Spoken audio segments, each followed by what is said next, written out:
চিন্তসী পা নাই। এই যে বৃক্ষ গুল্মলতা, এদের কিন্তু পা নাই, আছে নাকি? বৃক্ষ আদি এদের পা আছে, পা নাই। এরা কিভাবে? দয়াল,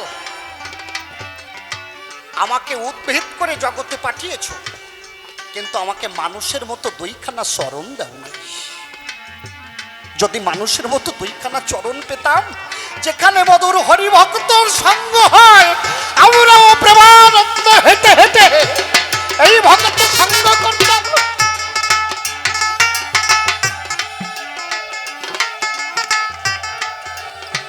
নিষ্পদ পদ চিন্তসী, বাক্য চিন্তসী চতুষ্পদ।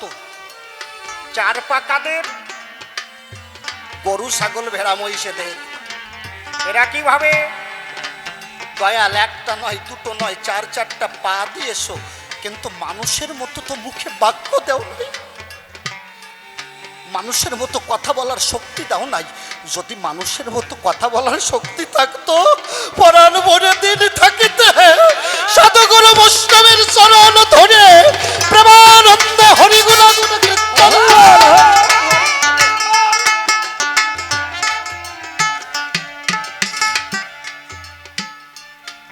দেব মানব চিন্ত, সেই মানব কিং করি শশী। দেবতারাও এই দুর্লভ মানব জনম চায়, আর আমরা মানুষ হয়ে কি করি? হেলায় হেলায় কিং কর্তব্য বিমূঢ় হয়ে সেই মানব জনমটাকে আমরা নষ্ট করে দেই। মুকুন্দ, তোমার তো সদা চিত্তে আনন্দ, তুমি না বৈরাগী? বৈরাগ্য না আসিলে পরে বৈরাগী কে বলে তারে? হ্যাঁ, বৈরাগী লিখতে গেলে তিনটি শব্দ লাগে, তাই না? বয়ৈকার, রয়াকার, গয় দীর্ঘী। বৈকারে বৈভব নাস্তি বেদাদেশ ক্রিয়াহীনম, বাসনাতে ব্রজনাথায় বৈকারস্য লক্ষণম। বৈরাগী রা, কথাগুলো বুঝবেন। তারপরে বইয়ের পরে কি আছে? রা, রয়াকারে রা। রাজকার্য পরিত্যাজ্য রাগানুগা হরিপদে রাধা কৃষ্ণে সদা ভক্তি রাকারস্য লক্ষণম। আর গি, গিরিবরধারী কৃষ্ণ তৎসবর্ণ নিরন্তরম, গীতবাদ্য প্রবর্তক গীকারস্য লক্ষণম। এই তিনটে ডেফিনেশন যার ভিতরে নাই, তার বৈরাগী হওয়ার অধিকার নাই। এই জন্য বলি বাবা, সকল কিছু করবা, জীবনে কখনো কারোর নিন্দা করো না। বুঝে যাচ্ছে কথাগুলো? বাসকি আর পার্বতী সংবাদে, বাসকি ঠিক চেনেন তো? বাসকি নাগ, বাসকি নাগ এই ধরিত্রীটাকে, পৃথিবীটাকে ধরে রেখেছে মাথার উপর। মা পার্বতী গিয়ে বলছে, বাসকি তুমি তো মম সন্তান, আমি তো তোমারই মাতা, আজ শুনবো বসিয়া তোমার মনের কথা।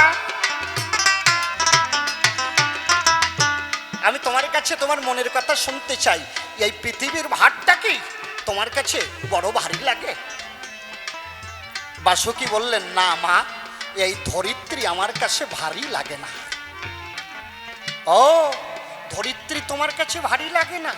না, তাহলে তোমার কাছে কি ভারী লাগে? বাসুকি বললেন, ন ভাড়া পৃথিবী ভাড়া, ন ভাড়া সপ্ত সাগরা, নিন্দুকাশ্য মহাভারা, ভাড়া বিশ্বাসঘাতকা। বোঝা যাচ্ছে কথাগুলো? নয়া ভাড়া পৃথিবী ভাড়া। আমার কাছে পৃথিবী ভারী লাগে না, সপ্ত সাগরও ভারী লাগে না। তাইলে ভারী লাগে কি? কেউ যদি পিছনে দাঁড়িয়ে নিন্দা করে, আর কেউ যদি কারোর সাথে বিশ্বাসঘাতকতা করে, এই দুই পাপের ভার আমি সইতে পারি না মা। তাই বাসক কি যখন এই কথা বলল, তখন মা পার্বতী মৃদু মৃদু হাসলেন। এই জন্য বললি, মুকুন্দ বাবা, সকল কিছু করবা, কখনো কারোর নিন্দা করো না। তোমার কথাগুলো বড় স্তুতিমূলক, কিন্তু গল্প দুইটি ভালো দেও নাই। এই জন্য কথাটা তোমার জন্য বলা। কিছুক্ষণ আগেই তো তুমি বললে, শাস্ত্রে ভগবান বললে, নামা হইতে নাম বড়, নাম হইতে ভক্ত বড়, আর ভক্ত হইতে ভক্তের পদরজ আরো বড়। তার মানে কি? এই ভক্ত প্রেম ভাব দিতে আমার হরি এলেন অবনীতে। তার মানে কি? ভক্ত ভগবান আলাদা কিছু থাকবে না, সেই অভেদ সত্তাকে এইবার সকলের ভিতরে তিনি বিরাজমানিত হয়ে সকল জীবের ভিতরে তিনি দান করবেন। এই জন্য ভগবান জগতে গেলেন। আগে গানখানা শেষ করি, তারপর তোমার কথার উত্তর দেবো। দেহকে নৈবেদ্য করে লাগাবো তোমার সেবায়, তব জয় গান প্রভু গাহিকে রসনায়।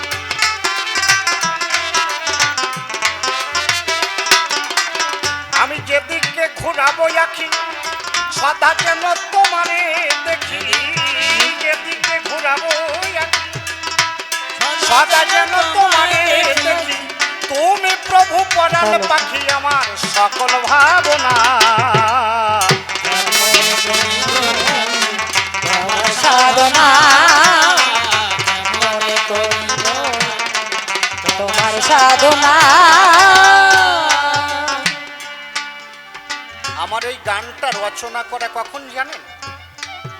আজকে যে গানখানা গাইছি, কিছুদিন আগে আপনারা একটা ঝড়ের সংবাদ শুনেছিলেন না? একটা ঝড় কিছুদিন আগে, এই তো দিন 10-15 হবে। এর আগে রেমাল, এর আগে ঝড় হয়েছে আমফান। তাই রেমাল ঝড়ের সময় আমার ঘরটা একতলা। ঝড় বেলা 10:30 থেকে শুরু হয়েছে, 50-60 কিলোমিটার বেগে। রাত্রে তখন 12:30 বাজে, ঝড়ের গতি প্রায় 80-90। ঘরের উপরে আমার অ্যাসবেস্টার দেওয়া, বুঝতে পারছেন কথাটা? আমার যে ঘরটা, ঘরের উপরে অ্যাসবেস্টার দেওয়া। আমি বারান্দায় বসে আছি, বারান্দায় বসে আছি, আলো তো নাই, কারেন্ট নাই। চেয়ারের উপরে দেখি ঝড়ের শো শো আওয়াজ শোনা যাচ্ছে, পৃথিবীটা যেন নির্জুম হয়ে আছে। পৃথিবীটা স্তব্ধ হয়ে রয়েছে, কোনো কিছুর শব্দ শোনা যায় না, শুধু শো শো বাতাসের আওয়াজ। কখন যেন ওই বাতাসে আমার যেন চোখ দুটো বন্ধ হয়ে আসলো, একটু তন্দ্রা মতো আসলো। হঠাৎ করে একটা প্রবল হাওয়া এমন ভাবে ঘরের ভিতরে ধাক্কা দিল, ওই হাওয়ায় আমার ঘুম ভেঙে গেল। কখন যে চোখ বন্ধ করেছিলাম জানি না। ওই হাওয়াটা এসে যদি ধাক্কা না দিত, হয়তো আমার রাত পোহাইয়ে যেত। আমি ভাবলাম এখনো এই দেহ সুঠম আছে, গায়ে শক্তি আছে, কিন্তু চোখ বন্ধ করলে নিজের ইচ্ছায় চোখটাকে মেলাতে পারি না। দেহ সুঠাম আছে,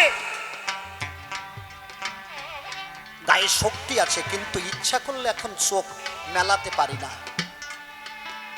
আর যেদিন চিরতরে মানুষ ঘুমাইয়ে যায়, যতই ডাকো আর সাড়া দেয় না, চোখ দুটো বন্ধ করে থাকে। আমি ওই চেয়ারে বসে ভাবছিলাম, ভাবতে ভাবতে কোন অজানাই যেন বিলীন হয়ে গেলাম। আমি দীনবন্ধুর কাছে নিবেদন রাখলাম, এ দীনবন্ধু, আমি জগতে এসেছিলাম কিসের জন্য? সবাই জানেন মাতৃ জঠরে সবাই সন্তান থাকে, ঊর্ধ্বপদ হেত মুন্ডে। মাতৃ জঠরে ঘোর অন্ধকারে মায়েরও গর্ভাধারে, মায়ের গর্ভে থাকে। দীনবন্ধু এসে কি বলে? দীনবন্ধু সামনে যখন যায়, জীব কথা দেয়, দীনবন্ধু এই মাতৃ জঠর ঘোর অন্ধকার থেকে তুমি আমাকে মুক্ত করো, আমি মায়ার জগতে গিয়ে প্রেমানন্দে তোমার নাম গুণাগুণ কীর্তন করব। কিন্তু যখনই ধরিত্রীতে আসি, আমার দীনবন্ধু সেদিন আমাকে অভয় দিয়ে বলেছিল, ওরে ভয় নাই, আমি তো আসি, কি তাই না? আমার দীনবন্ধু বলেছিল তোর ভয় নাই, আমি আসি। আমি দীনবন্ধুকে কথা দিয়েছিলাম মায়ার জগতে গিয়ে তোমার নাম গুণাগুণ কীর্তন করব, কিন্তু মায়ার জগতে এসে আমার দ্বারা তার হলো না। দেখবেন সন্তান জন্মানোর পরে ক্রন্দন করে ওঠে, ওয়ানা ওয়ানা ওয়ানা। তার মানে কি, দীনবন্ধু তোমাকে দেওয়া কথা রাখতে পারলাম না, তোমার দ্বারা আর আমার হরিনাম গুণাগুণ কীর্তন করা হলো না। তখন দীনবন্ধুর কাছে নিবেদন রাখলাম, ঠাকুর এসেছিলাম তোমার নাম গুণাগুণ কীর্তন করতে, কিন্তু এই মায়ার জগতে এসে মোহিনীর পাশে বন্দী হয়ে আমি আমাকে হারিয়ে ফেলেছি, আর তোমার কাছে যেতে পারি না। ওই সময় ওই চেহারে বসে ওই রাত 1:30-2টোর সময় ফোনের লাইট জ্বালিয়ে আমার এই গানখানা লেখা। আমি দেহকে নৈবেদ্য করে লাগাবো তোমার সেবায়, তব জয় গান প্রভু গাহি যেন রহস্যময়।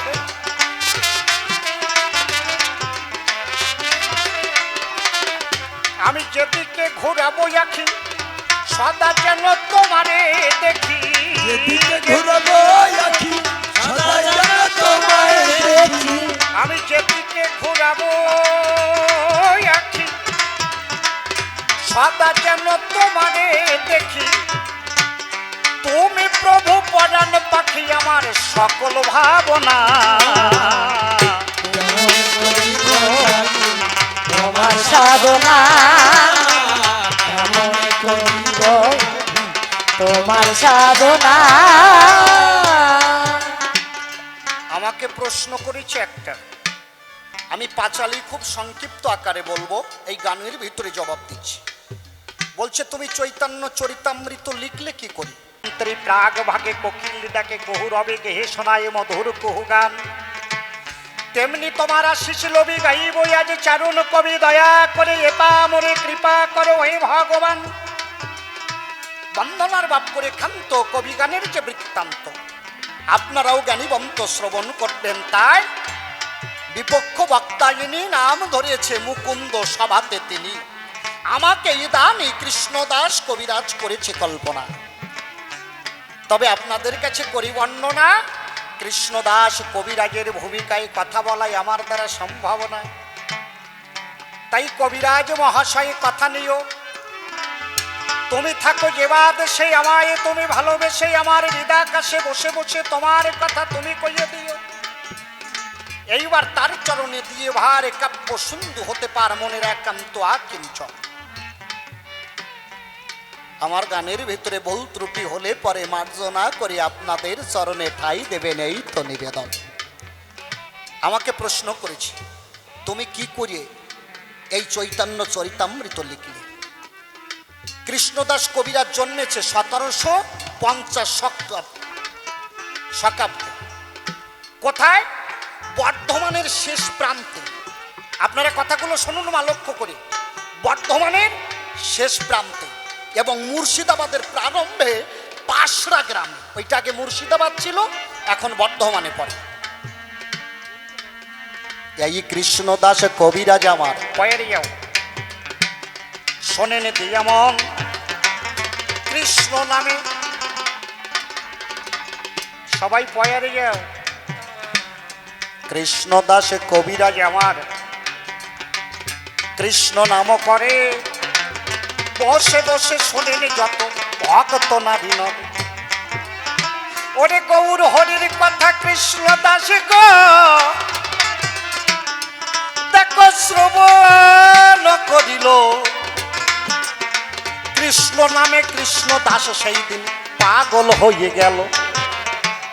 হা কৃষ্ণ করুণা সিন্ধু দীনবন্ধু, বিশ্বের মালিক সাই, আজকে তোমায় আপন করিয়া প্রভু কাছে পেতে চাই। দেখেছেন কৃষ্ণ নামে পাগল হয়ে গেল। ওই কৃষ্ণদাস কবিরাজ, কথাগুলো মন দিয়ে শোনো মা, দেখো কৃষ্ণ নামে কত অনুরাগ। উনি ওইখান থেকে কাটুয়া এলেন, কাটুয়া এসে শুনলেন কোথায় নিত্যানন্দ মহাপ্রভু আছে। আমার অন্তরে আছে ভাবো আমি নিত্যানন্দের কাছে যাব, আমি এই দেহকে নৈবেদ্য করে তার চরণে প্রেমা প্রেমানন্দে মধুমাকে কৃষ্ণ বলা হবে। কথাগুলো মন দিয়ে শুনবেন। ওইখান থেকে তিনি চলে আসলেন শ্রীধাম নবদ্বীপ। সবাইকে জিজ্ঞাসা করে, তোমরা বলতে পারো এখানে নিত্যানন্দকে? গৌরহরি তখন সন্ন্যাস নিয়েছে।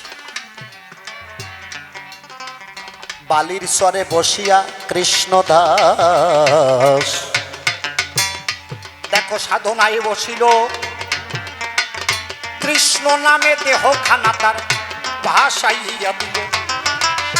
ওরে কৃষ্ণ কৃষ্ণ কৃষ্ণ বলিয়া গো ও সে কাঁদে সর্বদায়। হঠাৎ করে নিত্যানন্দ তার সামনে হয়েছে উদয়।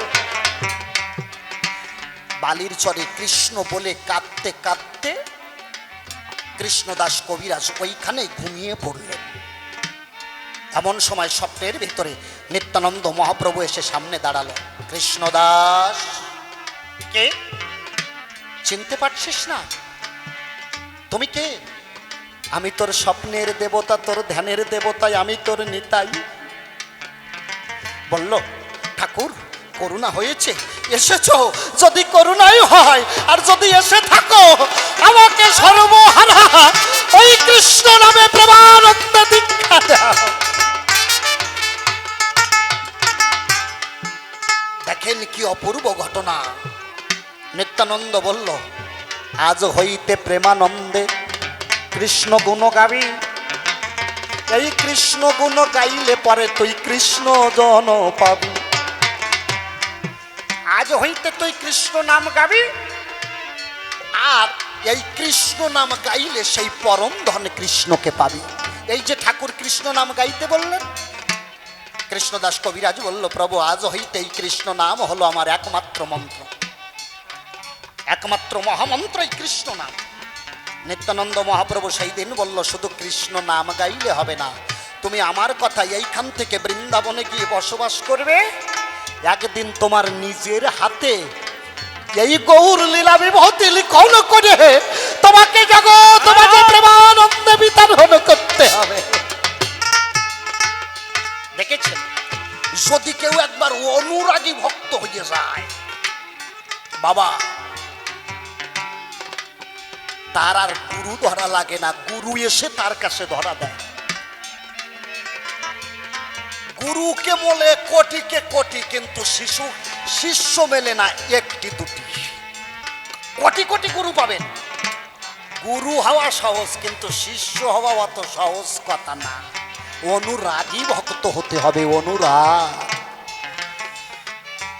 অনুরাগ না হলে কখনো সেই পরম ধন কখনো পাওয়া যায় না।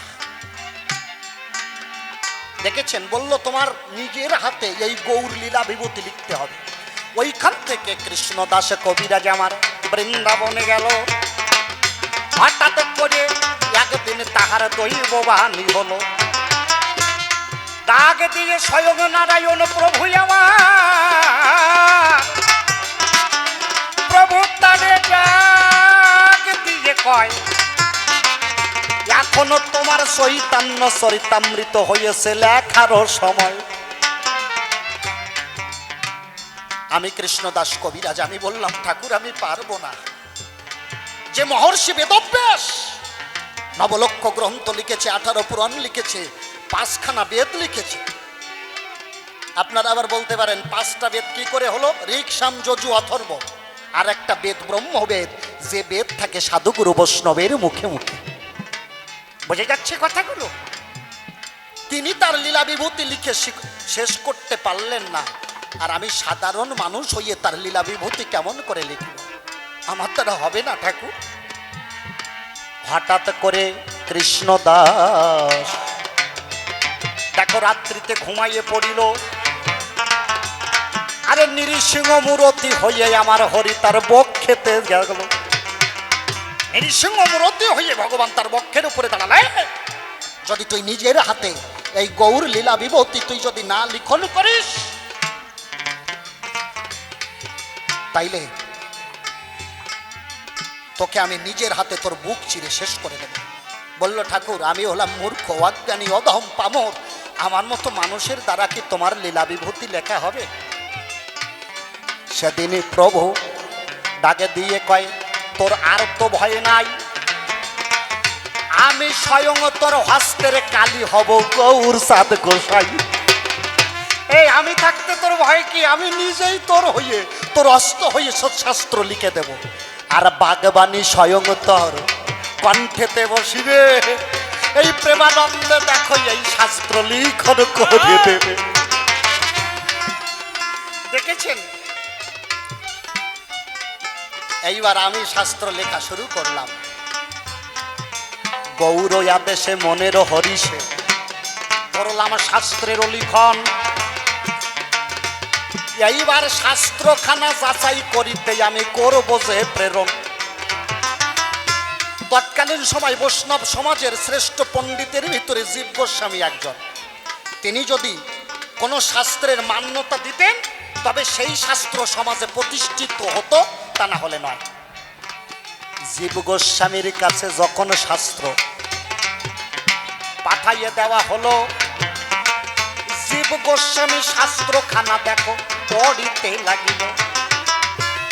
অনেকেই বলে জীব গোস্বামী উনি নিজের শাস্ত্রকে শ্রেষ্ঠ করার জন্য কৃষ্ণদাস কবিরাজের শাস্ত্রখানা নদীর জলে ফেলে দিয়েছিলেন। বাবা, এটা ভুল কথা। জীব গোস্বামী এত বড় একজন আত্মদর্শী মহামানব, যিনি গৌর হরির লীলা সঙ্গী, তিনি গৌর লীলা কথা কি নদীর জলে ভাসাইয়ে দিতে পারে? তিনি এইটা করলেন কেন? যে এই শাস্ত্রখানার কত ক্ষমতা, শাস্ত্রের মাহাত্ম্য জগতে যাতে প্রচার হয়, এই জন্য জীব গোস্বামী বললেন শাস্ত্রখানা জলে ফেলে দাও। অনেকেই কয় কি জীব গোস্বামী শয়তানি করিছে, চালাকি করে ওনার শাস্ত্র যাতে প্রচার না হয় এই জন্যই ফেলাইছে। একদম বাজে কথা, কান দেবেন না। শাস্ত্রের মাহাত্ম্য প্রকাশ করার জন্য জীব গোস্বামী বলে, তোরা আমার কথা নিবি, এই শাস্ত্র নিয়ে তোরা জলে বিসর্জন দিবি। কৃষ্ণদাস কবিরাজের ওই শাস্ত্রখানা নিয়ে জীব গোস্বামীর যারা ভক্ত অনুরাগী তারা নদীর জলে ফেলাইয়ে দিল। আচ্ছা বাবা, যদি কোনো এই যে পাত্রটা, এই পাত্রটা আমরা যদি নদীতে ফেলে দেই, স্রোত যেদিকে সেই দিকে যাবে তো, নাকি বলেন? সেই দিকে যাবে। কিন্তু শাস্ত্রের এমন অদ্ভুত ক্ষমতা, নদীর স্রোত নিম্নগামী নিচে প্রবাহিত হয়, আর ওই না শাস্ত্র দেখো বাবা উজান ধেয়ে যায়। ওই শাস্ত্রখানা উজানে ধাবিত হলো, নিচের দিকে জলের স্রোতের দিকে প্রবাহিত না হয়ে উজান ধেয়ে চলছে।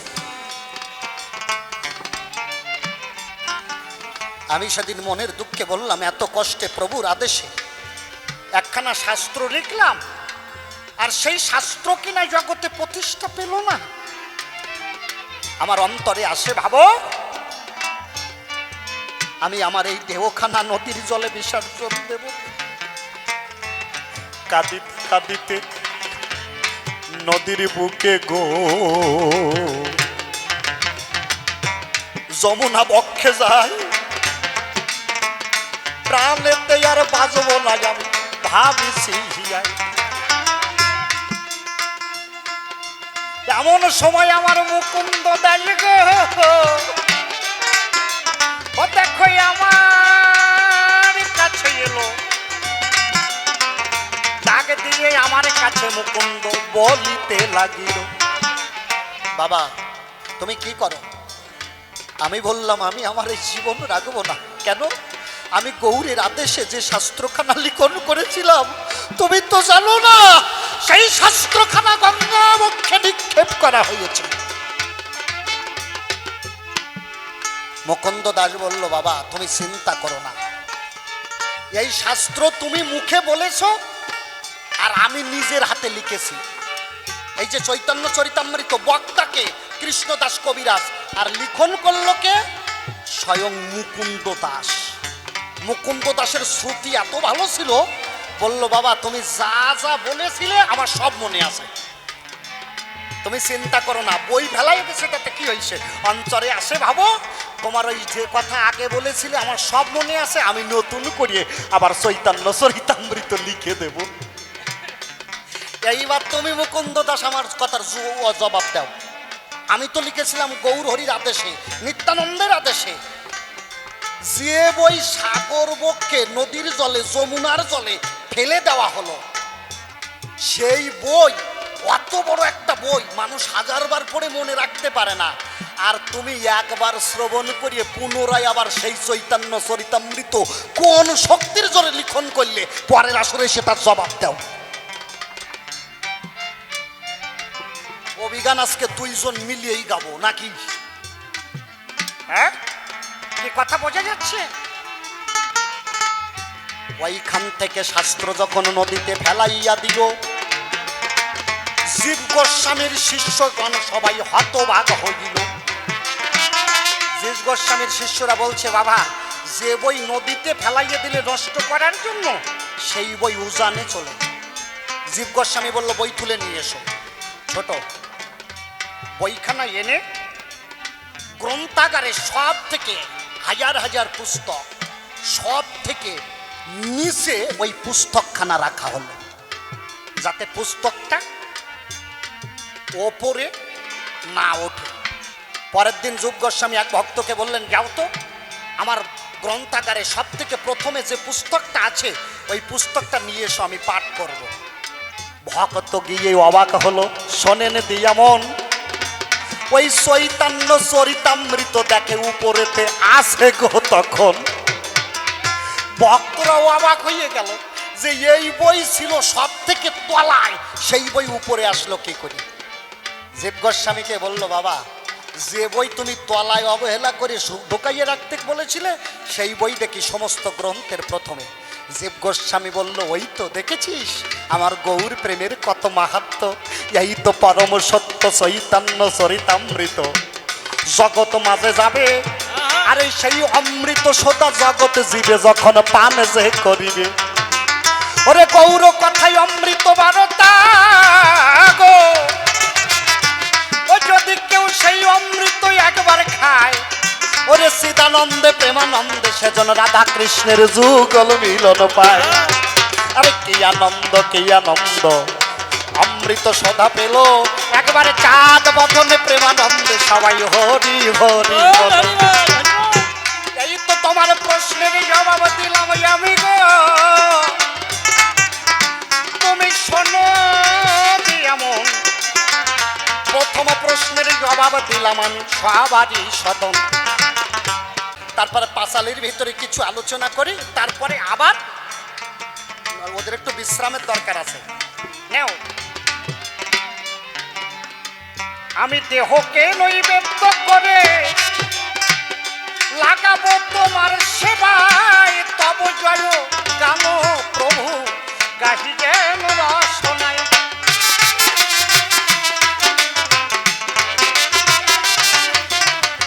আমি যেদিকে ঘুরাবো আখি সদা যেন তোমারে দেখি, যেদিকে ঘুরাবো আখি সদা যেন তোমারে দেখি। তুমি প্রভু পরাণ পাখি আমার সকল ভাবনা। তোমার সাধনা কেমন করিব, তোমার সাধনা। আমি স্রষ্টার কাছে আমার শেষের নিবেদন রাখলাম কি, আমারে দেহের প্রভু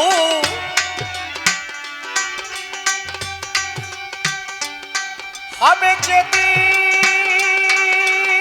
অবসান, তোমার নাম লয়ে পরাণ পাখি সারে যেন দেহ খান।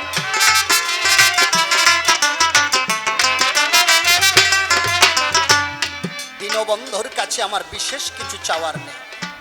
আমি বললাম, দীনবন্ধু আত্মা তো মরে না, আমার যে আমি আমার ভিতরে আছে সেই আমি মরবে না। কি বাবা মরে? এইখানে মনে করেন আমি গান গাইছি, কথার কথা বলছি, কিছুক্ষণ পরে আমি মারা গেলাম। সবাই বলবে কি, এই সুরাজ সরকার আর নাই, আমার নাম সুরাজ সরকার। সবাই কি বলবে? সুরাজ সরকার আর নাই, উঠে গেছে।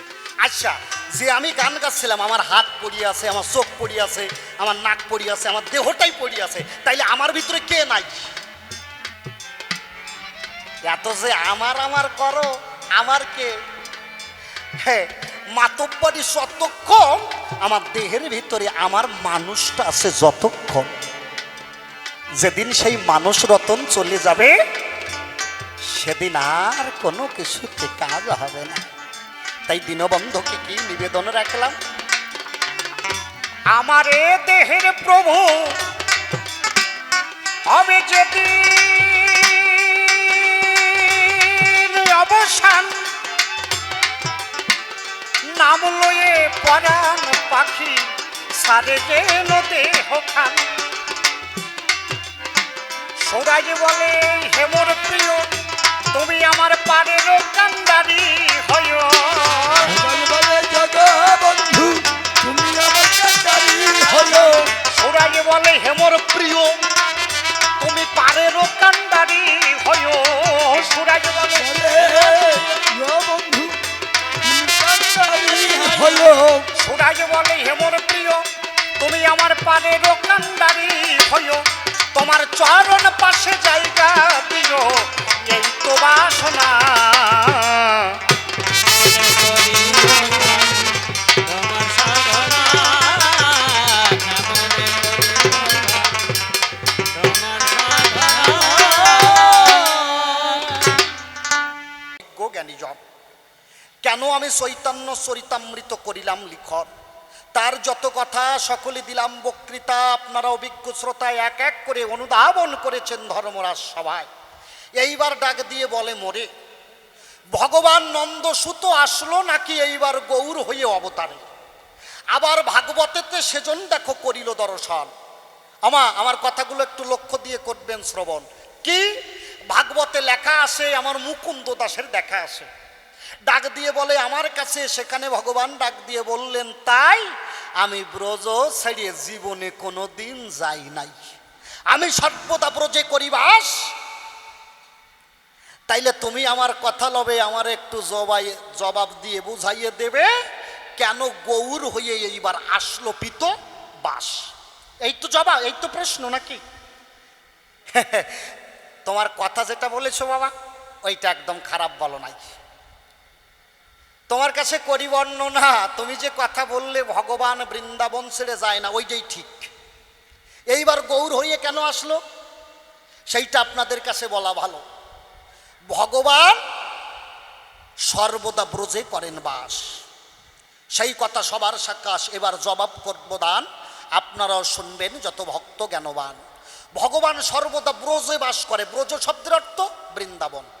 এইবার যদি বলেন, প্রশ্ন করেন সবার ধারে বৃন্দাবন আছে কোথায়, একটু জানতে বড় ইচ্ছা করে। বাবা, এই তীর্থ বৃন্দাবনে আপনারা যাবেন, ওইখানেই কি শুধু বৃন্দাবন? এই যে আমার সাধু বাবা বসে আছে, বলুক তো ওটাই কি শুধু ব্রজধাম? এই ৮৪ ক্রোশ দেহখানা এটাও একটা ব্রজধাম। খুলে বলি, তোমার ধারে রাধার মতো যেজন কৃষ্ণকে সেবা করে তার দেহ তখন ব্রজধাম হয়ে যায়, তার হৃদয়ে বৃন্দাবনে তখন প্রেমানন্দে বাস করে আমার গৌর রসরা। বোঝা যাচ্ছে? বোঝা যাচ্ছে না এখনো? না, আস্তে আস্তে বোঝা যাবে। বৃন্দাবন তিনটা, একটা লীলার বৃন্দাবন, একটা নিত্য বৃন্দাবন যাকে আমরা গোলক বৃন্দাবন বলি। লীলার বৃন্দাবন নন্দের সুত কৃষ্ণ রসময়, যেদিন আসলো ব্রজ লীলায় সখীদের নিয়ে মত্ত খেলায়, ছিল যেজন সর্বদায় সেজন ছিল লীলায় বৃন্দাবনের কৃষ্ণ রসময়। উনি হলেন লীলার কৃষ্ণ আর নিত্যের কৃষ্ণ। আর আরেকটা ব্রজধাম আছে, নিত্য বৃন্দাবন, লীলার বৃন্দাবন, আর একটা হলো ভক্ত বৃন্দাবন। শাস্ত্রে কিছুক্ষণ আগে উনি বলে গেল না, ভগবান বললেন আমা হইতে নাম বড়, নাম হইতে ভক্ত বড়, ভক্তে হইতে ভক্তের পদরজ আরো বড় হয়। যেখানে এই সাধুগুরু বৈষ্ণবের আগমন হয় সেই ধাম তখন প্রেমানন্দে ভক্ত ব্রজধাম হয়ে যায়। তাহলে বসে শোনেন নারী নরে, আমার গৌরও এসেছিলেন তিনি বৃন্দাবন, তিনিও এসেছিলেন ভক্তের বাজারে। এই ভক্ত বৃন্দাবনে আসিয়া খুলে বলি, এই জগৎজীব অহৈতকে ভালোবাসিয়া সেই অহৈত কি ব্রজবেম প্রীতে প্রকাশ, আমার গৌর হরি এইবার এলেন এই বৃষ্য সকাশ। আমার কথা বোঝা যাচ্ছে? এইবার ভক্ত বৃন্দাবন কেমন করে হয় আপনাদের কাছে দিচ্ছি পরিচয়, কথাগুলো মন দিয়ে শুনবেন। ঠাকুর সর্বদা রাধারানীকে, রাধা কারে কয় বাবা? রাধাকে আপনারা বলেন রাধাকে। কৃষ্ণ আরাধনায় যিনি নিমজ্জিত থাকেন তিনিই রাধা, কৃষ্ণ আরাধনা যিনিই করেন তিনিই হলেন রাধা। রাধা, রাধা রয়াকার ধয়াকার। আচ্ছা, ওই রাধা যদি রাধাকে উল্টানো হয় তাহলে কি হয়? ধারা, তাই না? একটু তত্ত্বের ঘরে যাই, তাহলে এই ধারা যদি কেউ উল্টাইতে পারে মহাশয়, সেজন্য পাই কৃষ্ণ রসময়। আমাদের তিনটে নারী কি কি আপনারা সবাই জানেন না? ইরা, পিঙ্গলা, সুসান্না যারে কয়। আমার কথাগুলো মন দিয়ে শোনো, আমি বেশিক্ষণ পাঁচালি বলবো না, কিন্তু কবিগান তো খালি গল্প কথা না, কিছু তত্ত্ব আলোচনা না করলে হয় না। ইরা, পিঙ্গলা আর সুসান্না, এই তিনটে নারী। খুলে বলি সবার বরাবরই ওই সুসান্না নারী মেরুদণ্ডের ভিতর দিয়ে প্রবাহিত হয়, ওইখান থেকেই আপনার ধারা সর্বদা যায় আর আসে মহাশয়। আমার যে পিতৃসত্তা ওই মেরুদণ্ডের ধারের ভিতর দিয়ে সর্বদা প্রবাহিত হয়। এইবার আমাদের দেহে ষড়চক্র, প্রথমে মূলাধার, আমি বেশি নিচে নামিয়ে কব না, আপনারা হয় বসবেন তো বসবেন, নাহলে ডক করে চোখ বসবেন। কি? প্রথমে মূলাধার, তারপরে স্বাদিষ্ঠান, মণিপুর, অনাহুত, বিশুদ্ধ, আজ্ঞাচক্র। তা বসে শোনেন নারী নরে, খুলে বলি সভা পরে। ওই মূলাধারের পরে একটা অপান বায়ু থাকে, হাফ কেজির একটু কম বেশি হবে। বসে শোনেন জ্ঞানী সবে, হাফ কেজির একটু কম হইতে পারে, আবার একটু বেশি হইতে পারে। কিন্তু আমরা সাধক যারা সাধনা করি, খুলে বলি সবার বরাবরই সাধক থাকে নিত্য সাধনায়, ওই অপান বায়ুকে এক সময় সাধনার দ্বারা রেচক পুরো কুম্ভক করে প্রাণবায়ুর সাথে মিশায়। বোঝা যাচ্ছে কথাগুলো? আচ্ছা, আমরা কি কখনো চেষ্টা করি অপান বায়ুকে প্রাণবায়ুর সাথে মেশানোর জন্য? যে ধারা নিচের দিকে প্রবাহিত হয়, কখনো উজানে সেই ধারাকে প্রবাহিত করার চেষ্টা করেছি? করি নাই মহাশয়। তাহলে এই রেচক পুরা কুম্ভক কি দেখবেন শ্বাস প্রশ্বাসের কাজ করে সাধক যারা, আমি বাবা বেশি খাস বাংলায় কব না, এরা দেখবেন বায়ুর কাজ করে। বসে শোনেন নারী নরে, খুলে বলি সভার পরে এই বায়ুকে যিনি শ্বাস প্রশ্বাসের দ্বারা দেখবেন এইভাবে নাসিকা ধরে না, করে কিনা? বেশি বেশি বলবো না, ছোট্ট করে বলতে গেলে অনেক বিষয়। এই বায়ুর কাজ যারা করে, বসে শোনেন নারী নরে, এই বায়ুর কাজ এই আঙুলের শ্বাস কমাইতে হয়। তাহলে এক আঙুল শ্বাস কমাইলে জ্ঞানের উদয় হয়, দুই আঙুল শ্বাস কমাইলে দ্বিধাদ্বন্দ্ব যায়, তিন আঙুল শ্বাস কমাইলে ত্রিতাপ জ্বালা ছাড়ে, চার আঙুল শ্বাস কমাইলে চতুর্বিধ তুচ্ছ করে, পাঁচ আঙুল শ্বাস কমাইলে পঞ্চবানে পড়ে কাটা, ছয় আঙুল শ্বাস কমাইলে যায় সরলিপুর লেটা, সাত আঙুল শ্বাস কমাইলে সপ্ততালা করে ভেদ, আট আঙুল শ্বাস কমাইলে অষ্টপাশ করে সে, নয় আঙুল শ্বাস কমাইলে নববিধা ভক্তি পায়, 10 আঙুল শ্বাস কমাইলে হয় 10 ইন্দ্রিয়ের জয়, 11 আঙুল শ্বাস যদি কেউ কমায় রে ভাই, বায়ু ভরে উড়ে সেজন শূন্যে উড়িয়ে যায়। দেখবেন কেউ যদি 11 আঙুল শ্বাস কমায়, যেমন বিজয় কৃষ্ণ গোস্বামী যিনি বসে শোনেন জ্ঞানীগুণী, যখন হিমালয়ের পাদদেশে ধ্যান করে, লোকনাথ ব্রহ্মচারী ছিল ঢাকার 12 আশ্রমের পরে। বিজয় কৃষ্ণ গোস্বামী লোকনাথকে স্মরণ করিল, লোকনাথ ব্রহ্মচারী ধ্যানের ঘরে জানিতে পারিল, বায়ু বরে উড়ে গিয়ে বিজয় কৃষ্ণ গোস্বামীকে বাঁচাইয়েছিল।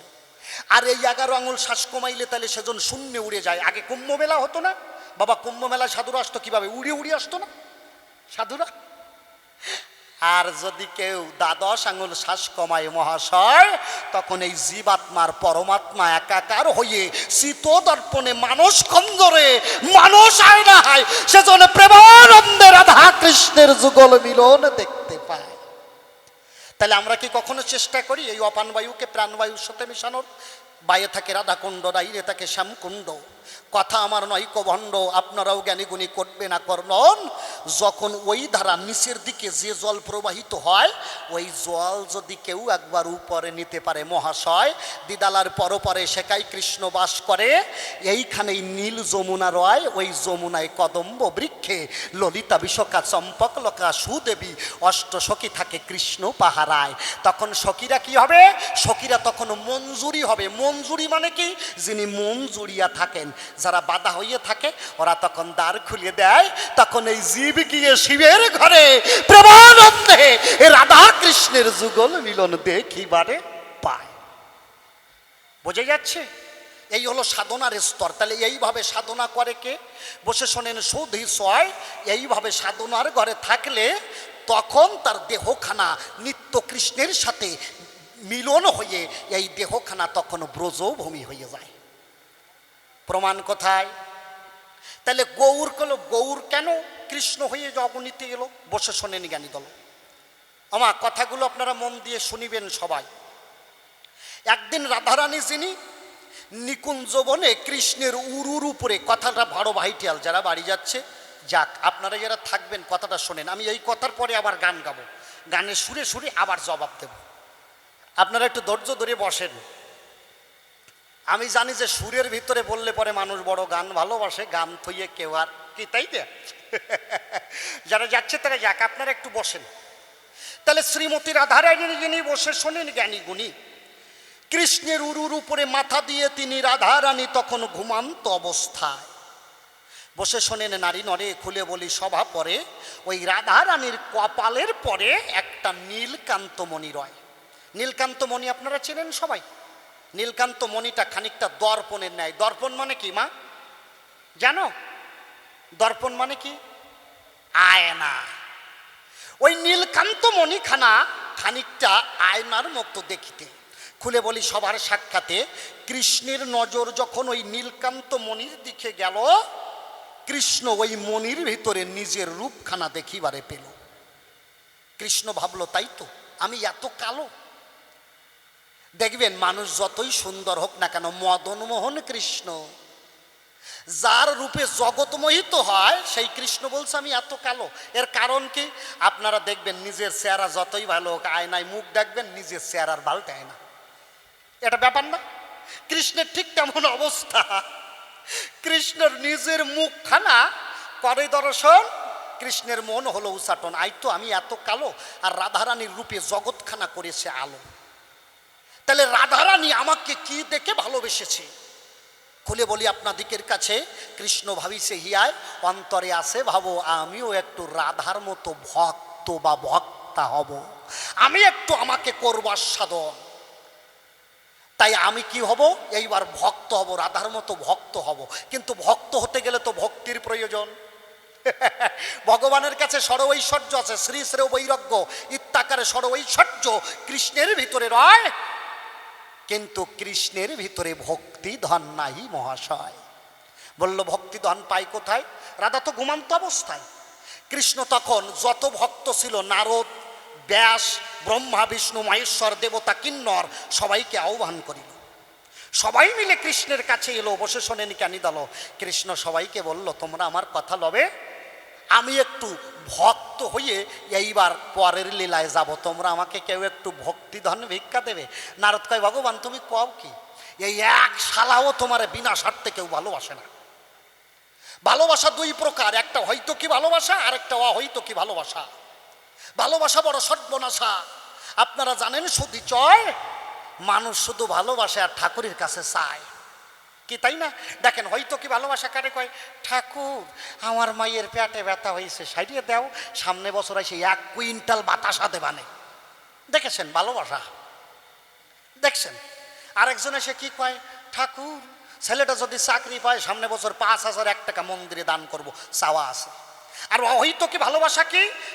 আপনাদের কাছে বলে রাখি, রাধারানীর ভালোবাসা যেমন ছিল জগৎ মাঝে, আপনারা জানেন যত লোক সমাজে কি, আমাকে বাসো বা না বাসো ভালো তাতে দুঃখ নাই, আমার প্রাণবল্লভ সুখে থাকো, আমি এই ভিক্ষা চাই। এটা হলো অহৈত কি ভালোবাসা। নারদ বলল ঠাকুর এইখানে অহৈত কি ভালোভাবে তোমাকে কেউ ভালোবাসে না, এদের ভক্তি ধন নিলে তুমি ভক্ত হতে পারবে না। নারদকে ডাক দিয়ে তখন ভগবান বলে শোনো নারদ, বলি তোমার স্থলে আমার কথা লও, কে আমাকে এই ভক্তি ধন দিতে পারবে, তুমি সেই মানুষকে একটু আমাকে দেখাও। কৃষ্ণকে সাথে সাথে নারদ কৃষ্ণকে কয় ঠাকুর সেই মানুষ কোলের উপরে শীত হয়ে শুয়ে রয়েছে, দেখতেই পাও না? কথা লবা, ওই যে রাধারানী তার হলো প্রেমের খনি, তুমি ওই রাধারানীর যুগল চরণ ধরিবা। বসে শোনেন নারী নরে, এই একমাত্র অহৈতুকী প্রেম ভক্তি আছে রাধার খাস ভান্ডারে। বসে শোনেন সোধেশ্বয়। এইবার সমস্ত নারদ যখন রাধাকে দেখায়, সমস্ত দেবতা গন্ধর্ব কিন্নর সবাই এক এক করে বিদায় হয়। এমন সময় রাধারানীর ঘুম ভেঙে গেল। বসে শোনেন জ্ঞানী দল, রাধার তো ঘুম ভেঙে গেল। ঘুম ভাঙার সাথে সাথে রাধা কৃষ্ণকে হাত দিয়ে দূরে ঠেলে দিল। কৃষ্ণ খানিকটা হতবাক হয়ে গেল। কৃষ্ণ ভাবলো যে রাধা জীবনে কোনোদিন আমাকে জড়াইয়ে ধরার সাহস করে নাই, কেন ওই উচ্চকুচের আঘাত যদি লাগে কৃষ্ণের গায়ে, কৃষ্ণের কমল অঙ্গে যোগ দিয়ে আঘাত পায়। আমার কৃষ্ণ রাজার যে উচ্চকুচ এইভাবে জড়াইয়ে ধরে নাই, যে কুচের আঘাত যদি আমার কৃষ্ণের গায়ে লাগে, আমার অন্তরে আছে ভাবো আমি নয়নের জল দিয়ে চন্দন গুলে আমার কৃষ্ণের চরণে পরাবো।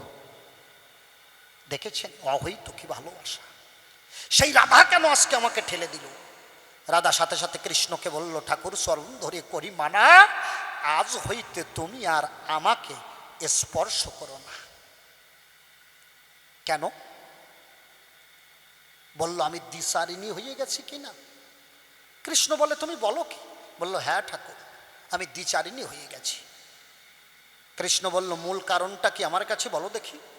রাধা বলল, ঠাকুর শয়নে স্বপনে নিশি জাগরণে কৃষ্ণ অবয়ব ছাড়া আমি কোনো কিছু কোনো দিন করি নাই দর্শন। আমি গাছে মাছে লতায় পাতায় কীট পতঙ্গ ধূলিকণায় সর্বদা দর্শন করি আমার কৃষ্ণ রসময়। এখন যখন আমি নিদ্রা গেলাম, শোনো দয়াময়, আমি ওই নিদ্রার ঘরে তোমার মুখ বাদে আমি অন্য পর পুরুষের মুখ দেখিলাম নিশ্চয়। কৃষ্ণ বলল কি রূপ দেখেছ? বলছে যে আমি শয়নে স্বপনে তোমার অবয়ব দর্শন করি, সেই আমি যখন ঘুমাইয়ে পড়েছি, আমি ঘুমের ঘরে এক গৌর কান্তি বরণ মানুষ রতন করেছি দর্শন। তার এক হাতে যষ্টি আর এক হাতে কমণ্ড।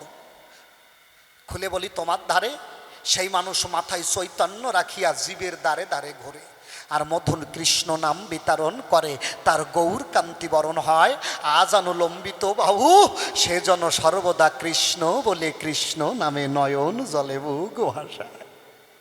কৃষ্ণ সাথে সাথে রাধারানীর মুখ চেপে ধরিল। বসে শোনেনি জ্ঞানী দল, রাধারানীর মুখ চেপে ধরে বলল, রাধা এই কথা এখন প্রকাশ করিয়ে না, তোমার কাছে করি বর্ণনা।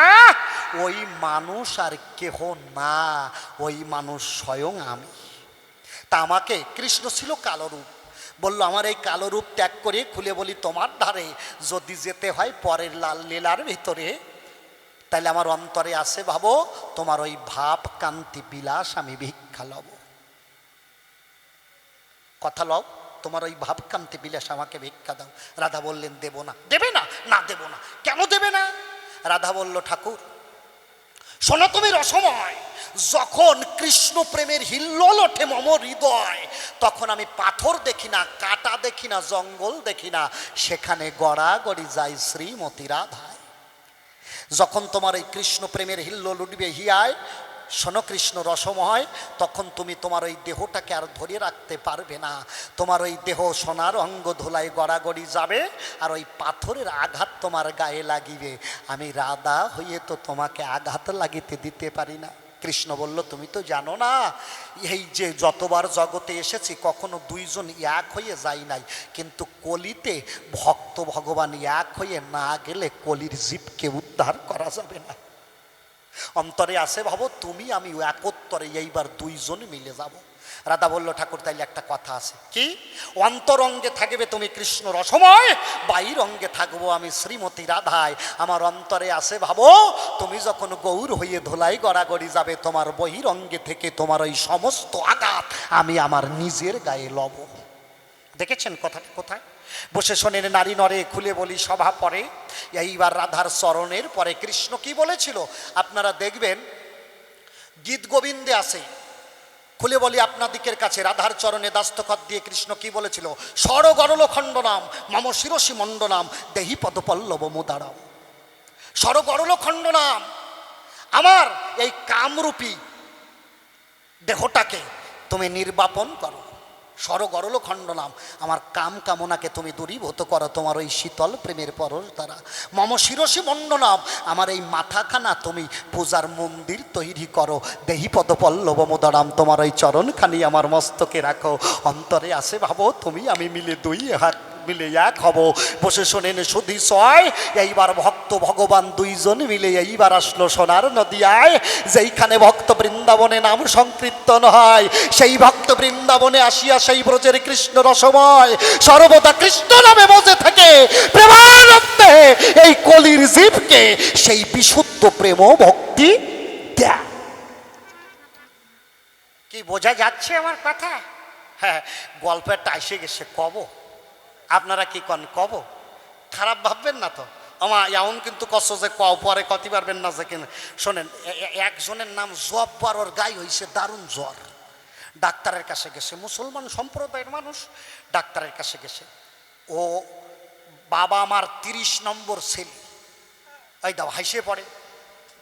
আগেকার দিন ওদের হয় এইরকম, অতি অতি কয় ডজনও তা কোয়া যায় না। আপনি দেখে জিজ্ঞাসা করবেন, কি রে চাচা তোর এতগুলো হলো কি করি?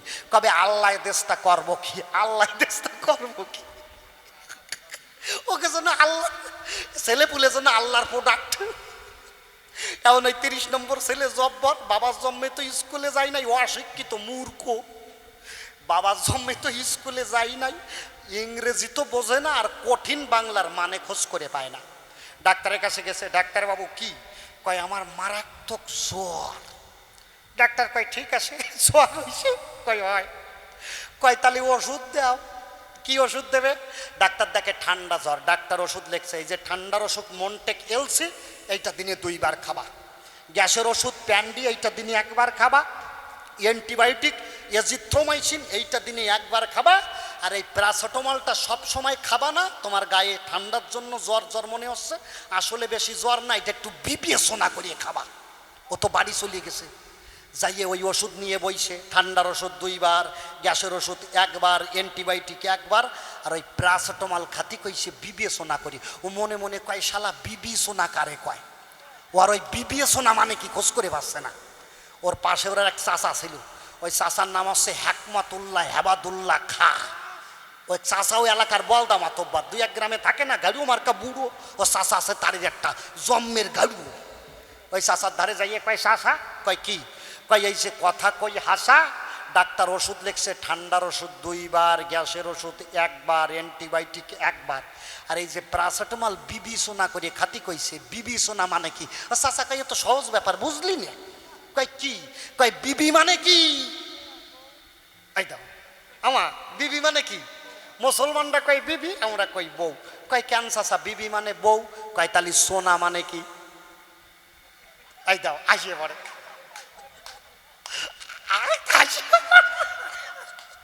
কই কেন সোনা মানে মুখ তো চাচা কয় এইবার হলো জুত। বিবি সোনা মানে গেলাসে করে তোর বউয়ের মুখ ধরিয়ে ওই প্যারাসিটামলের সাথে খাইয়ে বেলাতে কইছে। কয় চাচা সকালবেলায় কবা না 7-8 গ্লাস ধরিয়ে রাখতাম, জম্মের খাওয়া খাতাম।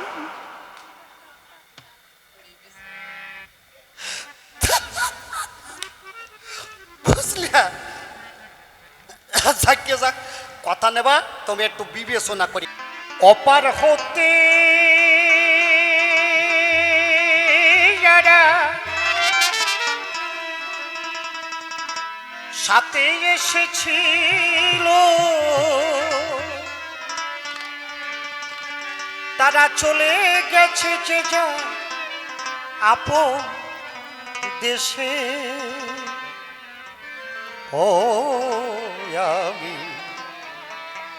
একা বসে আছি ঘাটে। ও আমি একা বসে আছি ঘাটে। ও আমি একা বসে আছি ঘাটে। ওরে হতাশে কাঁদিছে প্রাণ,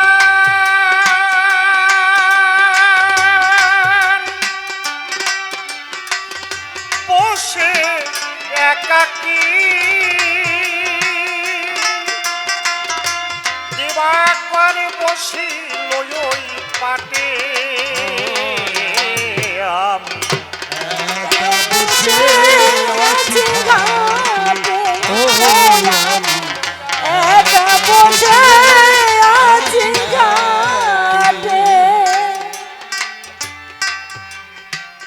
আমি অচেনা পথিক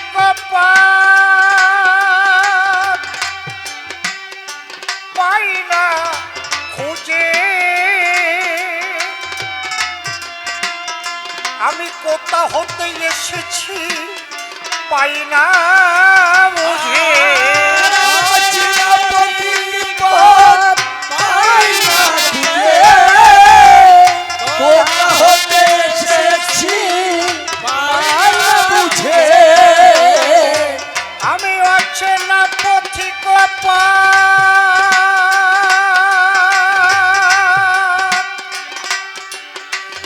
পাই না খুঁজে, আমি কোথা হতে এসেছি পাই না বুঝে। আমি অচেনা পথিক পথ পাই না খুঁজে, কোথা হতে এসেছি পাই না বুঝে। ক্লান্ত রবির ছায়ায় ধরণী গোধূলি মায়ায়, আনন্দ রবির ছায়ায় ধরণী ধুইল মায়ায়। ব্যাকুল প্রহার বুঝি কাটে। একা বসে আছি ঘাটে, ও আমি একা বসে আছি ঘাটে। আমি আশার দোলনায় কত দোল খেয়েছি। ধরে বাজাও ভাইদা হাসির মনেছে কত গান গেয়েছি। আশার আমি আশার দোলনায় কত দোল খেয়েছি। হাসির মনেছে কত গান গেয়েছি। ওরে যাদের নিয়ে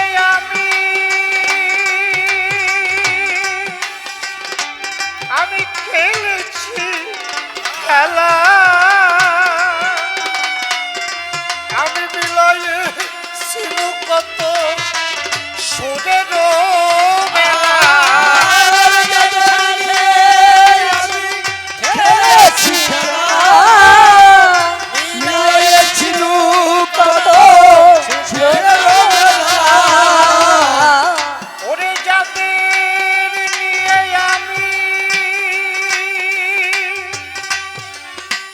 আমি খেলেছি খেলা,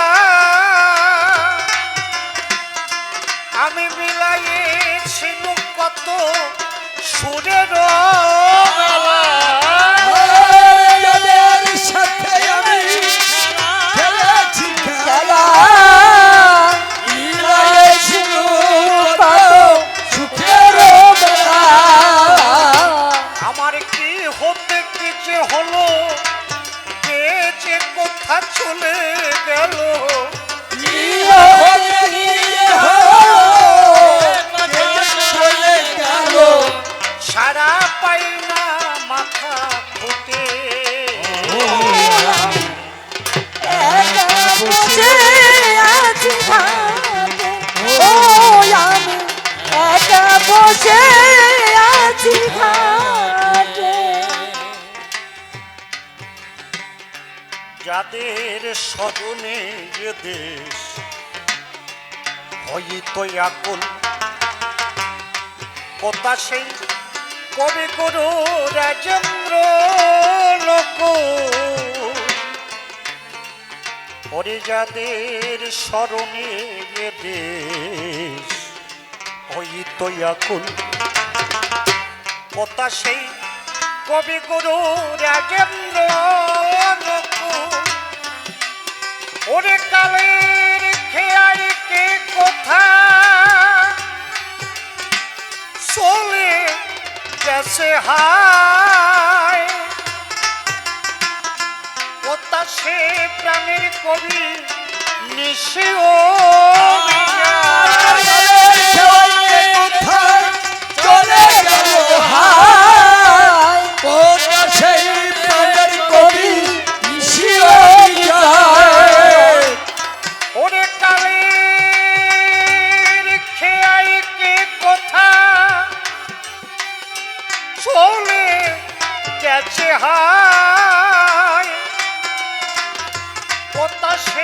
প্রাণের কবি নিশিও কোথায় চলে গেল হায় পরশে প্রাণের কবি শিরোবিজয় ছাড়িয়া কবির খেলা অকালে ভাষায় ভেলা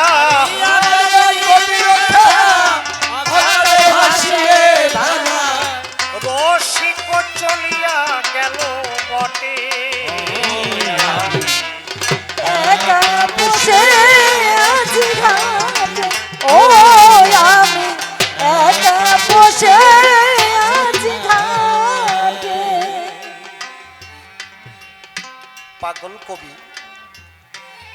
বিজয় সরকার কলম দিলেন 16 আনা তফিল নিয়ে করেছি কারবার জমা শূন্য খরচ বেশি হয়েছি বারবার ছোট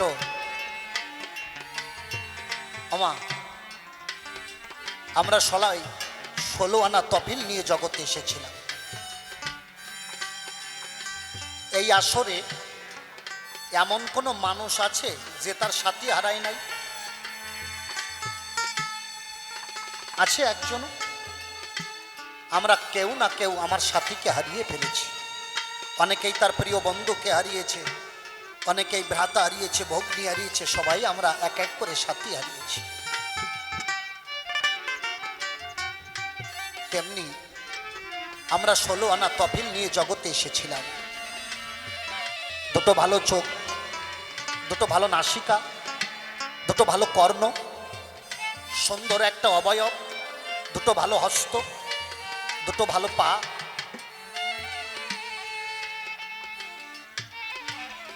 এরা আস্তে আস্তে এরা যারা সাথের সাথী এরাও বিদায় নিচ্ছে ছোট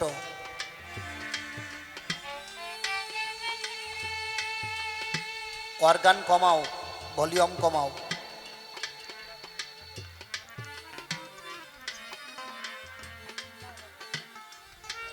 চক্ষু ডাক দিয়ে কি বলছে বন্ধু আগের মতো আর দেখতে পারি না কর্ণ বলছে বন্ধু আগের মতো আর শুনতে পাই না মুখ ডাক দিয়ে বলছে বন্ধু আর আগের মতো কথা বলতে পারি না হস্ত ডাক দিয়ে বলছে বন্ধু আমি ক্লান্ত পরিশ্রান্ত আর কর্ম করতে পারি না চরণ বলছে বন্ধু আর হাঁটার ক্ষমতা নাই যখন কান দুটো ভালো ছিল কোনোদিন কান দিয়ে হরি কথা কৃষ্ণ কথা শ্রবণ করি দাঁড়িয়ে কোনদিন এই রসনা মধুমাখা কৃষ্ণ নাম বলি নাই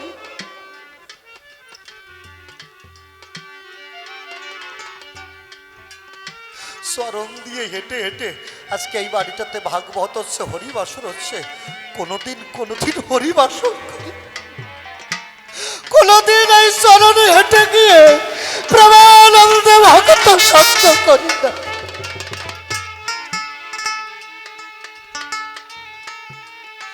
এখন এক এক করে তারা সবাই বিদায় নিচ্ছে আমি একটা বাস্তব কথা প্রায় আসরে বলি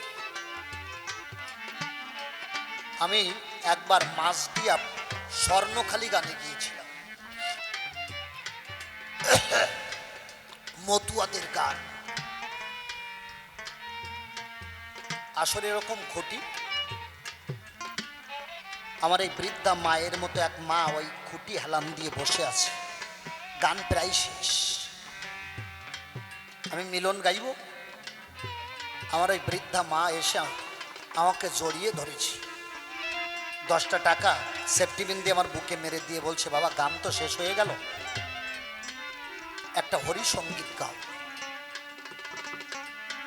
দিয়ে মা আবার খুঁটিতে গিয়ে হেলাম দিয়ে বসে রয়েছে গান হচ্ছে গানে আসরে প্রেম হচ্ছে ভক্তরা একে অপরকে আলিঙ্গন করছে আর ওই যে মা আমাকে গানের অনুরোধ করেছিল ওই মা খুঁটিটাতে হেলাম দিয়ে আনত নয়নে আমার দিকে তাকিয়ে আছে চোখের পলক পড়ছে না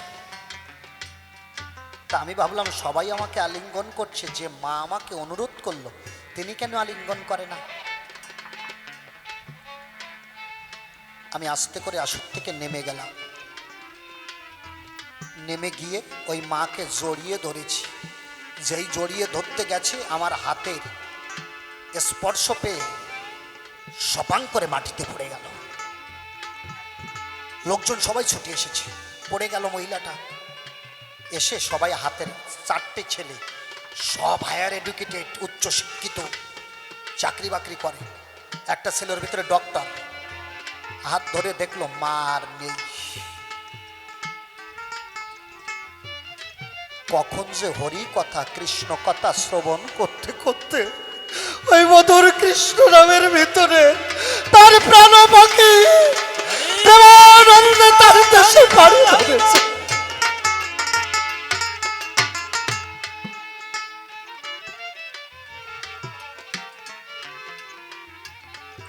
সাত ছেলে এসে বলছে, ওমা কথা কও মা। মায়ার কথা কয় মা,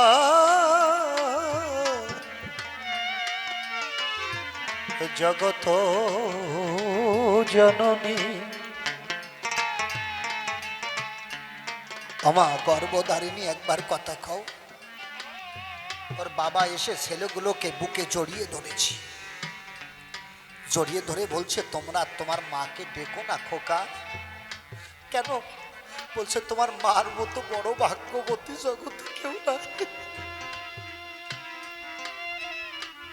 বাবা, তোর মার মতো এত বড় ভাগ্যবতী জগতে কেউ না, জানিস? সে মধুমাখা কৃষ্ণ নাম শুনতে শুনতে প্রেমানন্দে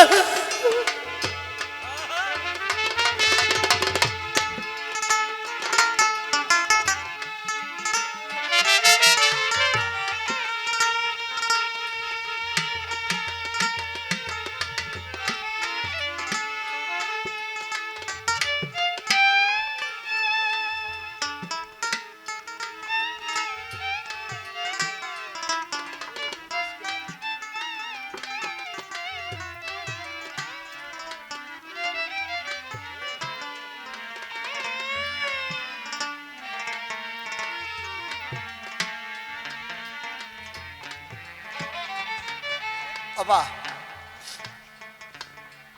আমরা সবাই এই হরিবাসরে এসেছি। কালকে আমাদের জীবনে সূর্য উদয়টা দেখতে পারবো কিনা জানি না। জীবনের এটাই উত্তম সময়, যদি ভক্তরা প্রেমানন্দে মধুমাখা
আমি জানি না জীবনের সেই ক্ষণ কখন চলে আসবে। আপনারা সবাই আমাকে আশীর্বাদ করবেন। আজকে আছি, কালকে যে থাকবো এই নিশ্চয়তা আর নাই রে মা। আমাকে সবাই আশীর্বাদ করবেন। আমার দীনবন্ধু আমার জীবন নদীর অববাহিকায় যেদিন এসে দীনবন্ধু শেষের ডাক দেবে, যেদিন বিদায়ের নাও ভিড়াবে, আমি সেদিন যেন এই সাধুগুরু বৈষ্ণবের সঙ্গ করতে করতে প্রেমানন্দে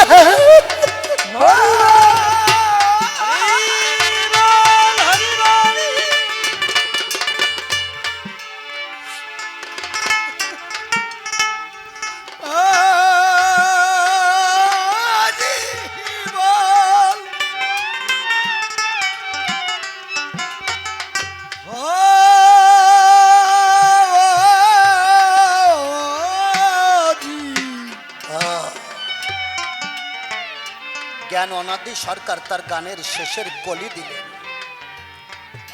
কি,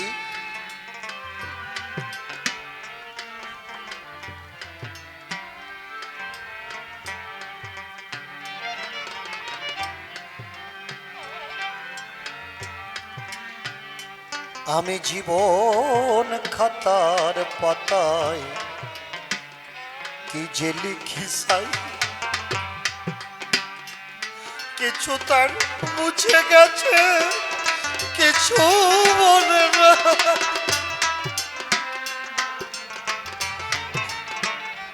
আমি জীবন খাতার পাতায়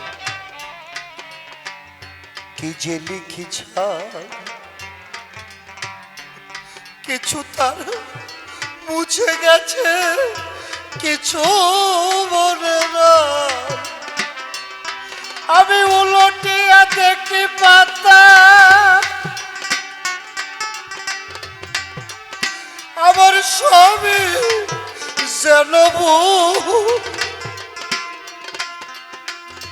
আমি যেন তার হাতে খেলার পুতুল।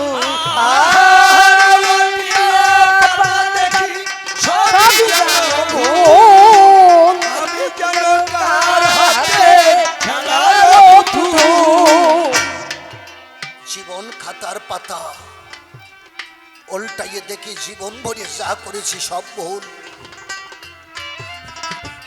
এখন বিদায়ের বেলা হয়েছে, সে সুতো ধরে রয়েছে, কখন সুতো ধরে টান দেবে, কখন দেশের মানুষ দেশে যেতে হবে।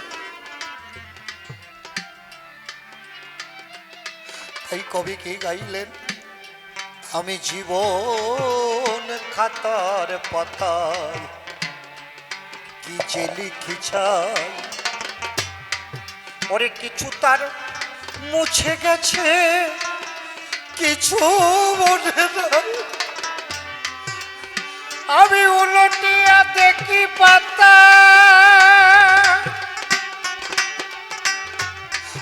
আমার স্বামী যেন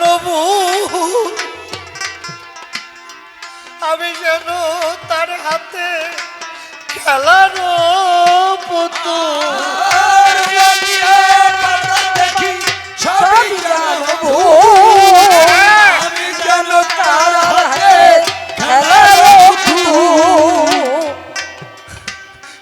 আমি উলটিয়া দেখি পাতা,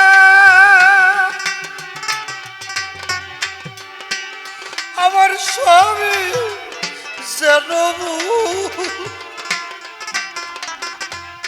আমি যেন তার হাতে খেলার পুতুল।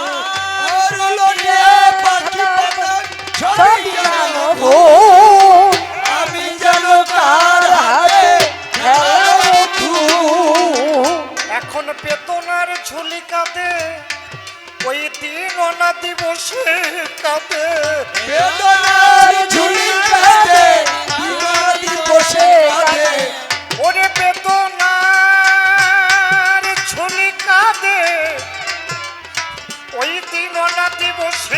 কাঁদে তোরি বুঝি আসি লই ছুটে একা বসে আছি ঘাটে ও আমি একা বসে আছি ঘাটে। আসা যাওয়ার এ সংসারে কেউ তো কারো নয়, দু চার দিনের খেলা ঘর মনার মায়ার অভিনয়। অমনাই সই একা যাইবা একা গো, অমন তার কি করেছ কি? তোমার মহাজনে জবাব চাইলে মন তুমি জবাব দেবাকে। তাই তো বলি অমন ভোলা আমার কথা ল, দিন থাকিতে মন পাখি তুমি ভক্ত সঙ্গে যাও। এই ভক্ত পদ রাজয় আর ভক্তের চরণ ধুলি গো, ও তোমার সেচের সঙ্গী হবে। এই ধলি পারের করি হইয়ে দীনবন্ধু তোমায় পার করিয়া দেবে। তাই তো বলি অমন ভোলা তোমরা কেন করো দেরি? একবার তিনি থাকিতে প্রেমানন্দে সবাই বলো হরি হরি। হরি নামটি চরম সত্য পরম তথ্য গো, এই নাম মধু মাখা হয়। যাওয়াই আসা দেখোই বাবা এই নামকে করে আশ্রয়। এইবারে গানের পাল্লা ছেড়ে দিয়ে আমি ভূমিকাতে যাবো। দুই একটি কথা এইবার তাকে আমি সব হাতে শোনাবো। শাস্ত্রে বলছে শত কোটি গোপিনীতে যার কাম না হয় নির্বাপন, রাধাই অঙ্গ পরশমাত্র কৃষ্ণ মদন মোহন। শত কোটি গোপিনীতে যার কাম নির্বাপন হয় না, একমাত্র রাধাই অঙ্গ যদি স্পর্শ করে কৃষ্ণ মদন মোহন হয়ে যায়। রাধা ভাবটা কেমন? অক্কুর আগে দিনে কৃষ্ণকে আনিতে বৃন্দাবনে গেল। রাধা রানী বৃন্দাবনে দেখো রথের সম্মুখে দাঁড়ালো। রাধা রানী রথের সম্মুখে দাঁড়িয়েছে। অক্কুর বলল, রাধা তুমি জানো এই রথচক্র যদি তব বক্ষে উঠে যায় তুমি তো মারা যাবে। রাধা বলল, আমি তো তাই চাই। কেন? রাধা বলল, অক্কুর আমি শুনেছি কেউ যদি শুভ কাজে রওনা করে আর যদি মৃত সব মুখ দর্শন করে তার যাত্রা শুভ হয়। ওই রথচক্রে আমার বক্ষ উঠে গেলে পরে যদি আমি মারা যাই, আমার মৃত মুখ আবার ঋষিকেশ দর্শন করে গো, ও সেজন্য যাত্রা যে করিবে মুখ দেখিয়া ঋষিকেশের যাত্রা শুভ হইয়া যাবে। দেখেছি? আমি সংক্ষেপে একটা কথা বলছি, আপনারা শুনুন। রামানন্দের একজন ব্রাহ্মণ শিষ্য ছিল। ছোট ভাইয়াও রামানন্দের একজন ব্রাহ্মণ শিষ্য ছিল। রায় রামানন্দের কথা তো সবাই জানেন।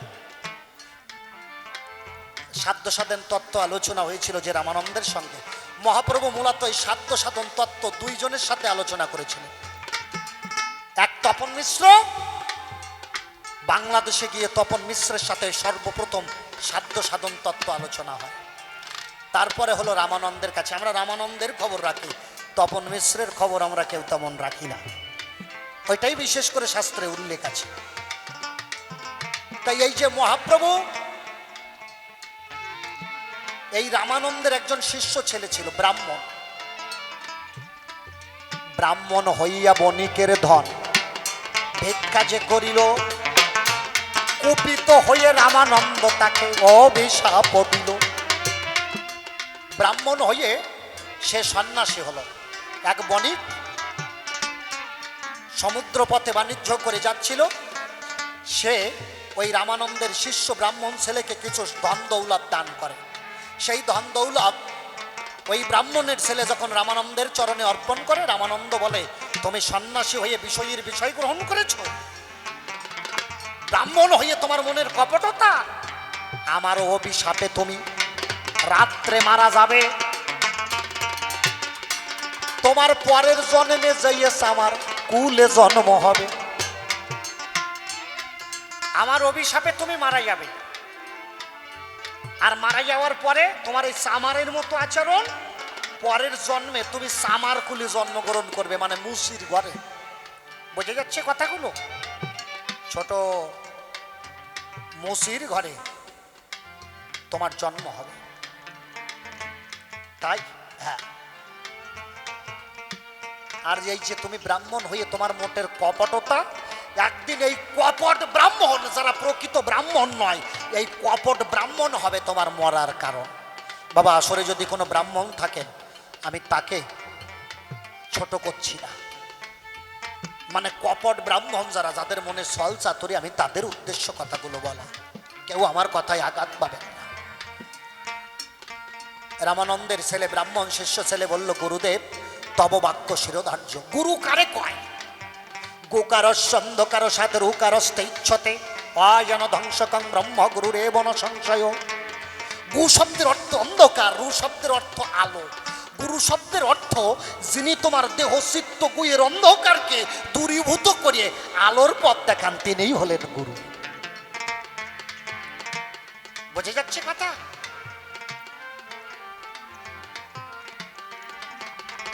দেখেন বিষয়টা কোথায়। তোমাকে শতগুণ আশ্রিত হতে হবে, শত, রজ, তম, এই তিনটে গুণ, শতগুণ, রজগুণ আর তমগুণ।